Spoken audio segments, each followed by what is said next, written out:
प्रत्येक पक्षाच्या नेत्याने उदाहरण घ्यावे असे खासदार श्रीकांत शिंदे यांचे वक्तव्य आहे।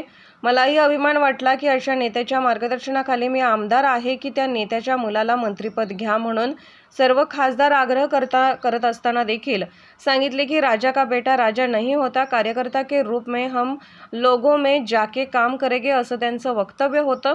श्रीकांत शिंदे हे 3 वेळा निवडून गेलेले खासदार आहेत। त्यांना कदाचित कॅबिनेट मंत्री पद देखील दिले असते। प्रतापराव जाधव यांच्यासारखा सर्वसामान्य शिवसैनिकाला मंत्रिपद मिळावं यासाठी त्यांनी जो त्याग केला त्याचा वारसा इतर नेत्यांनी घ्यायला हवा। देशातल्या प्रत्येक राजकीय पक्षाच्या नेत्यानं एकनाथ शिंदे साहेबांचं आणि श्रीकांत शिंदेंचं उदाहरण घ्यावं अशा प्रकारे श्रीकांत शिंदेचं वक्तव्य आहे। मलाही अभिमान वाटला की अशा पक्षाच्या नेत्याच्या मार्गदर्शनाखाली मी आमदार आहे की त्या पक्षाच्या नेत्याच्या मुलाला मंत्रिपद घ्या म्हणून आग्रह करत होते सगळे खासदार, परंतु त्यांनी असं सांगितलं राजा का बेटा राजा नहीं होता है बल्कि कार्यकर्ता के रूप में हम लोगों में जाके काम करेंगे अशा पद्धतीचं त्याचं वक्तव्य होतं आणि अभिमानास्पद आहे। श्रीकांत एकनाथ शिंदे हे 3 वेळा निवडून गेलेले खासदार आहे।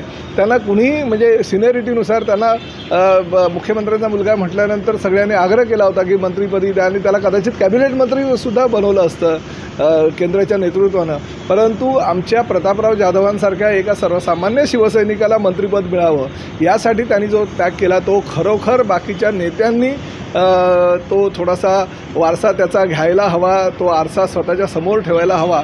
आजपर्यंत अनेक नेते प्रत्येक राजकीय पक्षाचे ह्या देशातले आहेत। कोणी मुख्यमंत्री होतो स्वतःच्या मुलाला कॅबिनेट मंत्री करतो, कोणी कॅबिनेट मंत्री असतो स्वतःच्या मुलाला आपल्या राज्यातला कॅबिनेट मंत्री करतो।